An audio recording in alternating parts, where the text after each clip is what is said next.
આ સરસ મજાનું રસોડું છે. તમે આ રસોડું જોઈ શકતા હશો કે અહીંયા રોજના 75 બાળકોની રસોઈ બને છે અને રોજ 75 બાળકો અહીંયા જમે છે. કેટલું સુંદર હશે. હવે અહીંયા અમે છે ને પત્રક માંગ્યું કે ભાઈ આ જે છે શાળા, એ શાળામાં દૈનિક કોઠાર પત્રક હોય, એ કોઠાર પત્રક અમને આપો. તમારી પાસે કેટલો પુરવઠો છે એ અમારે જાણવું છે.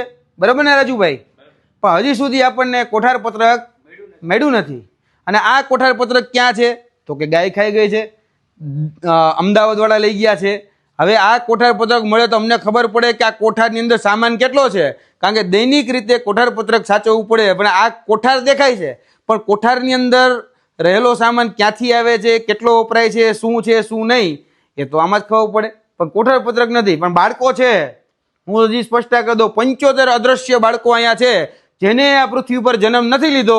એવા 75 બાળકો જે છે આજે ભગવતી આશ્રમ શાળાની અંદર ભણી રહ્યા છે, ગણી રહ્યા છે, શિક્ષિત થઈ રહ્યા છે, દીક્ષિત થઈ રહ્યા છે. આગળ વધીએ.